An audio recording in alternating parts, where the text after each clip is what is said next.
제가 두 가지 포인트로 말씀을 드리면은, 첫 번째로 은행 입장에서는 똑같아요. 그걸 봤을 때. 얘가 50만 불짜리를 3개 갖고 있든 1.5를 1개 갖고 있든 은행 입장에서는 크게 다를 건 없어요.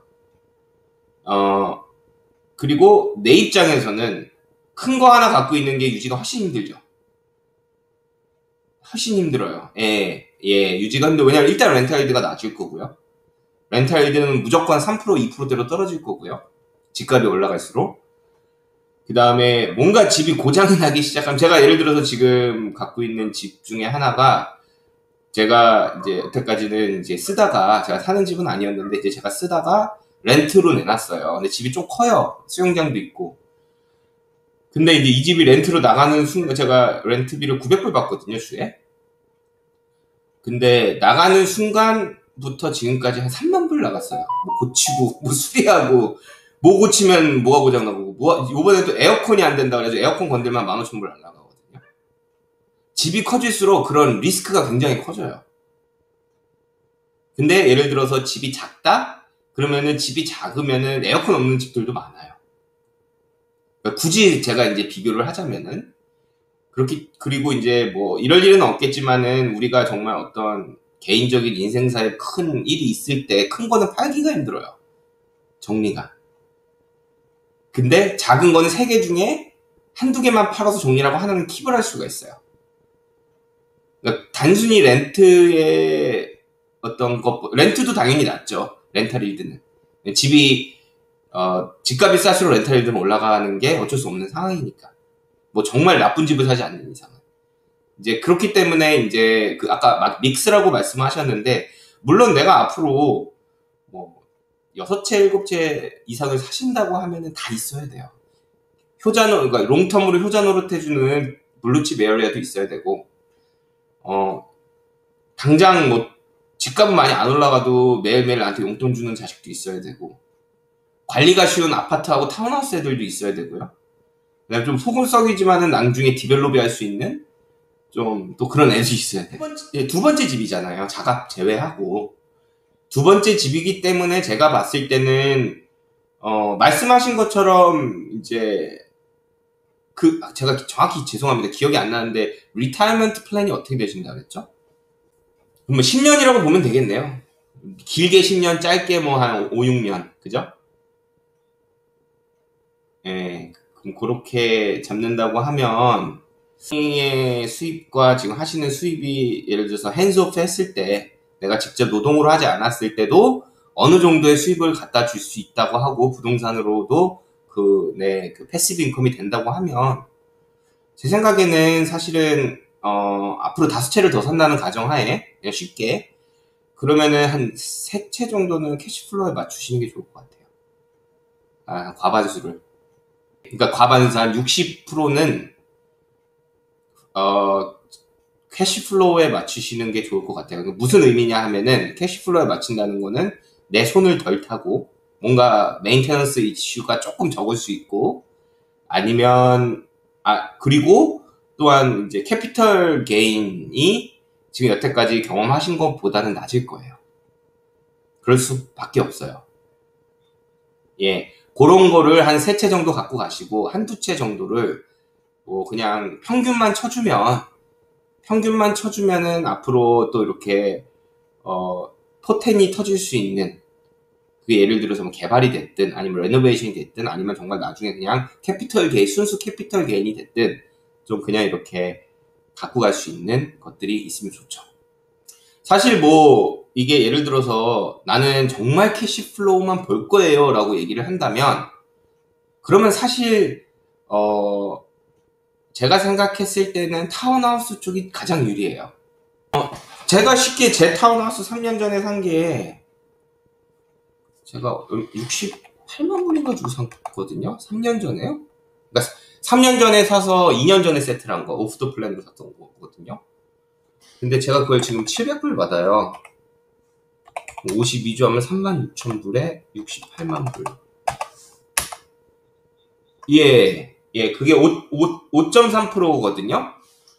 그리고 캐피털 게인은 지금 막 한 12만 불, 15만 불 본 것 같아요. 15만 불 정도. 예. 물론 캐피털 게인은 사실 저는 이거는 기대하지 않았고요. 이제 그 아시겠지만은 제가 이거를 샀던 이유는 저거였어요. 디프리시에이션 그 텍스 베너핏 때문에 샀고, 그 다음에 정말 어저께도 제가 봤어요. 우리 애기들 학교 다니는 동네이기 때문에 어저께도 봤는데, 그 동네 타운하우스가 진짜 수두룩 빽빽이거든요. 수두룩 빽빽.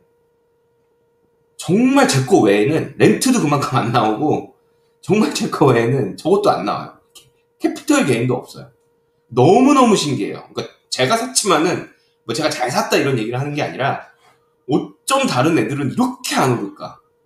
렌트비도 저 700 받을 때 걔네들 막 550, 600 받거든요. 정말 잘 받으면 600? 거의 100불 이상의 차이가 나는데 팀장님은 와보셨잖아요. 네. 근데 뭐 하여튼 그래요. 예. 이게 뭐가 가장 큰 문제냐면은요. 오프 더 플랜으로 아파트든지 타운하우스든지 이렇게 사게 되면은요. 안 보이잖아요. 그럼 결국 우리가 의존하는 거는 다 그림이잖아요. 그림만 보면 다 좋아요. 그림만 보면은 다 대박인데, 스태티스틱으로 얘기했을 때 이제 그 동네가 에버톤 파크인데, 에버톤 파크에서 거짓말 아니고 제가 살 때, 동시다발적으로 개발을 했던 프로젝트가 개수가 아니고요. 인디비주얼 유닛이 아니라 프로젝트가 정말 30개 정도 됐어요. 그러니까 실질적으로 하면은 거의 한 500 유닛이 들어온 거예요. 보통 한 프로젝트당 뭐 작게는 10개, 많게는 뭐 60개 이렇게 들어왔으니까. 그러니까 뭐 500개에서 뭐 정말 600개라는 타운하우스 each individual 유닛이 에바톤 파크라는 원 서버브에 쏟아졌는데, 그때 당시에 뭐 이거 봤을 땐 다 똑같죠. 다 좋아 보이죠. 다 그 아티스틱 디자인이잖아요. 근데 이제 뚜껑을 열어보니까 다른 거죠. 상황이. 뭐가 다르냐고 물어보시면 제가 그 영상에 뭐라고 올려놨는지 정확히 기억은 안 나는데, 뭐 플로우 플랜이라든가 실링이라든가 뭐 어멘디티, 그러니까 뭐 그 공용 시설이라든가 그 다음에 매니지먼트도 되게 중요해요. 그 단지의 그 스트라타 매니지먼트 누가 하냐, 이것도 되게 중요하고, 그 다음에 이 전반적인 구성이, 이제 그 타운하우스의 구성이 어떻게 돼 있냐, 어디에 위치하고 있냐, 이 도로가 왼쪽 오른쪽으로 빠졌을 때 어디로 가냐, 비가 왔을 때 문제가 생기냐 안 생기냐, 정말 그런 것까지도 좀 차이가 나요. 제가 제 직원 중에 한 명이 집을 사고 싶다고 그래가지고, 제가 자기 동네, 저는 이제 사업은 브리즈번에 없기 때문에, 이제 멜번하고 이제 뭐 다른 지역에서 또 사업을 하고 있기 때문에, 자기 동네에 그냥 자기가 살 집을 산다 그래서 그 친구 버젯이 굉장히 낮았어요. 그래서 야, 너 지금 엄마 아빠랑 있고 너 아직 어리니까 22살인가 그랬거든요, 그때. 너 엄마 아빠랑 얹혀 살고 그냥 저기 브리즈번에 내가 이거 해주는 거 사라 해가지고 지금 했거든요. 혹시 팔랄라라고 들어보신 적이 있나요, 브리즈번에? 못 들어보셨죠? 지금 작년에 어떤 상황이었냐면은, 그 랜드가 한 번에 작게는 한 10개에서 많게는 한 50럿씩 이렇게 뿌려졌어요, 그 동네가. 근데 거기가 브리즈번 카운슬에서 거의 마지막 남은 땅이에요. 그렇게 대규모로 어떤 뭔가 이렇게 큰 규모로 개발이 될 수 있는 게. 팔랄라라는 지역에 그때 50개가 했잖아요. 그날 아침 9시에 시작이면은 줄이 200m였어요. 그 땅 살라고 줄 쓴 사람이. 왜냐면은 너무 디만드가 많기 때문에 이거는 그냥 first come first serve였거든요. 근데 이제 거기서 어떻게 해가지고 걔가 이제 하우스랜드 패키지로 58만 불짜리를 해줬어요. 아직도 완공이 안 돼, 아직 삽도 안 떴어요. 이게 레지스트레이션 하는 거 자체가 너무 오래 걸려가지고. 근데 그 동네가 지금 완공된 걔랑 비슷한 집이 75만 불이에요. 되팔리는 게. 짓자마자 되파는 사람이 있잖아요. 뭐 개인적인 이유로. 그런 사람이 지금 75만 불에 팔아요. 걔가 지금 55만 불에 해가지고 아직 삽도 안 떴어요. 그러니까 예를 들어서 이제 그런 식으로 랜드하우스 패키지도 좀 잘 들어가는 경우가 있고, 이제 잘못 들어가면은 10년 기다려야 돼요. 예를 들어서 사람들이 많이 아는 뭐 핀파마 쿠메라, 놀스레이크, 제 영상에 많이 나온 놀스레이크 그 동네도 10년 동안 안 올랐어요. 근데 안 오를 수밖에 없어요. 왜냐하면 빈 농지에 몇백억, 몇천억을 쏟아 부어가지고 개간을 하고, 거기다가 또 에이전트들이 1인당 뭐 몇만 불씩 남거든요. 그거 팔면 걔네들 커미션이 그거 붙여서 다 팔고, 빌더들이 또 하우스랜드 패키지로 또 몇만 불씩 남아요. 걔네들도 그러니까 나쁘다는 게 아니에요. 다 우리는 다 비즈니스 활동을 하는 사람들이잖아요. 그렇기 때문에 그 돈이 남긴다는 게 나쁜 게 아니라, 그렇게 해가지고 없던 거를 위에서 무로 창조해버리면은 그게 버블이 아니라 그만큼 마진이 껴있는 거예요. 그 총 가격에는. 그게 그만큼 그걸 뚫고 올라가기까지는 시간이 걸리는 건 어쩔 수 없어요. 그러니까 그런 식으로 좀 잘 해가지고 지금 결과로만 보면, 야, 10년 전에 지금 브리즈번에서 제일 비싼 동네 중에 하나가, 땅이 제일 비싼 동네가 어디죠? 사는데? 이 대표님 사는 동네? 로치델. 로치델 같은 경우가 지금 평당 2,000불이에요. 평당 아니 스퀘어당. 땅이요. 그래서 보통 뭐 400 스퀘어 2층 집 그러면 1.7 막 이래요. 지금 요새 하우스랜드 패키지가. 그 동네가 10년, 12년 전에 스퀘어당 400불이랬어요. 그 동네 누가 사냐고. 그러니까 약간 이런 식인 거예요. 랜드앤하우스 패키지는 그런 식인데, 그 중에서도 아까 말씀드렸듯이 내가 렌탈일드만 포커스를 준다 그러면 이게 10년이 걸리는 건 중요하지 않잖아요, 우리한테. 그죠? 그 많은 프로젝트 중에서 렌탈일드가 제일 나오고, 이게 흔들리지 않을 동네에 그냥 들어가면 되는 거예요.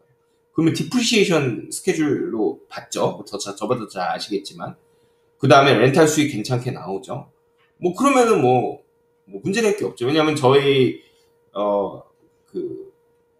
저희도 이제 저희가 랜드앤하우스 패키지나 뭐 타운하우스나 아파트를 저희서도 오프 더 플랜을 판매를 해요. 제가 뭐 개인적으로 유튜브에서 말한 적은 거의 없지만 판매를 해요. 그러면은 이제 저희는 5년 동안 뭐 4.5% 개런티 이런 거 해드리거든요. 그러니까 예를 뭐 저 거를 사라고 홍보를 하는 게 아니라 그런 식으로 뭔가 좀 확실한 거를 사면 괜찮아요. 그리고 이제 또 한 가지는 이건 좋아하실지는 모르겠지만 저번에도 말씀드렸듯이 저평가된 거를 고평가를 시켜가지고 렌탈일드로 올리면 돼요. 아까 지금 뭐 보여주셨던 뭐 딜런 프로퍼티에 나온 뭐 렌탈일드가 6%, 7% 나오는 집들은 메트로폴리탄에서 할 수가 있어요. 단 돈이 좀 들어가요. 레노베이션을 해야 되니까. 근데 이게 어떤 거냐 하면은 우리가 버젯이 예를 들어서 60만 불이었어요. 지금 우리가 살려는 집이. 근데 렌탈일드가 원하는 게 5% 이상이에요. 그거 쉽지 않아요. 솔직히 쉽지 않아요. 좀 가격이 많이 올라가서. 그러면은 이거 얼터네티브하게 할 수 있는 방법이 60만 불짜리를 사는 게 아니라 50만 불짜리를 사가지고요. 10만 불을 들여가지고 이걸 레노베이션을 해가지고 듀얼 인컴을 만들든지 듀얼 액세스를 만들어서 렌트를 따로 준다든지 뭐 이런 식으로 할 수밖에 없어요. 아니면은 뭐 3베드 1바스짜리 사가지고 6베드 2바스로 바꾼다든지 이렇게 하면 렌탈일드는 당연히 올라가죠. 그리고 내가 원했던 버젯은 그대로 맞춰지는 거고. 그죠? 단 여기에 다운사이드가 뭐가 있냐면은요. 두 가지가 있어요. 처음에 공사기간이 뭐 짧게는 2개월에서 길게는 6개월까지도 갈 수 있는데 그동안 렌탈일드가 없어요. 그죠? 두 번째는요. 내가 60만 불짜리를 집을 통으로 론을 빌려서 사는 거하고요. 50만 불짜리를 똑같은 레이쇼로 사더라도 10만 불이 론이 나올지 안 나올지 모르잖아. 그럼 이건 내 시드로 들어가야 될 수가 있어요. 일부가. 그거는 이거의 다운사이드인 거예요. 근데 뭐 어느 정도 캐시플로우가 있고 내가 자금력이 있다. 예를 들어서 저 같은 사람은 너무 좋죠. 뭐 제가 지금 영상을 뭐 이번 주에 하나 올려드리려고 하는 게 있는데 그 집이 아직 안 팔려가지고 제가 못 올리고 있거든요. 저는 그 집 너무 좋아요. 왜냐하면 어떤 집이냐면은 2층 집이에요. 여기 이제 브리즈번에 많이 있는 하이셋 집이에요. 아래층은 원래 그 거주 공간이 아니라 그냥 가라지 있고 그냥 뭐 하이트도 2.4가 안 나와요. 그러니까 거주 공간이 아니라 그냥 가라지 있고 스토리지 같은 공간을 얘가 다 때려 부시고요. 벽을 만들라고 쇠로에서도 나무도 아니라 쇠로 모든 프레임을 다 짜는 상태에서 여기 마켓에 나왔어요. 2층은 레노베이션이 끝났어요. 아래층은 레노베이션이 안 됐어요. 그냥 모르는 사람이 보면은 그냥 이거 뭐야 공사하다가 만 거예요. 제 눈에는 야 이거 돈 들어갈 건 다 해놨네. 이런 거고 정말 거기다 지블락 붙이고 플라스터링 그러니까 바닥칠한다 그러죠. 바닥칠하고 페인트하고 바닥 깔면 끝나요. 너무 좋은 거예요 제가 보기에는. 근데 거의 제가 이거를 저희 바이어스 에이전트 하는 손님들한테 보여드렸는데 한 명도 사겠다는 사람이 없어요. 왜냐? 부담스러우니까. 자기가 안 해봤기 때문에. 근데 제가 그분들한테 와가지고 페인트 칠 같이 하던 적 없거든요.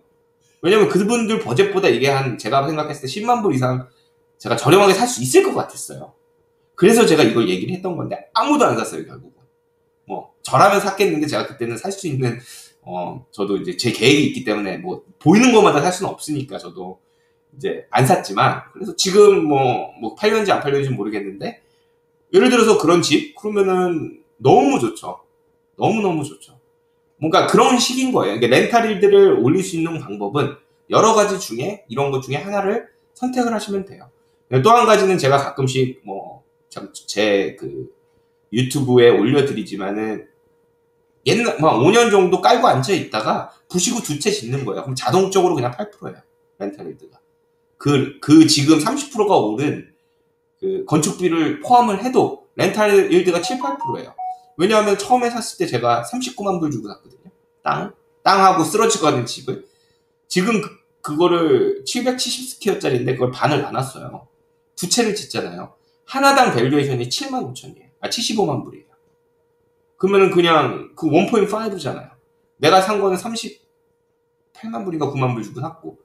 그럼 내가 거기서 아무리 30%가 저기 올랐다고 해도, 아무리 30%가 올랐다 해도 그냥 저는 그거 짓고 팔면은 그냥 현금으로 떨어지는 게 $500,000이에요. 근데 물론 제가 팔진 않잖아요.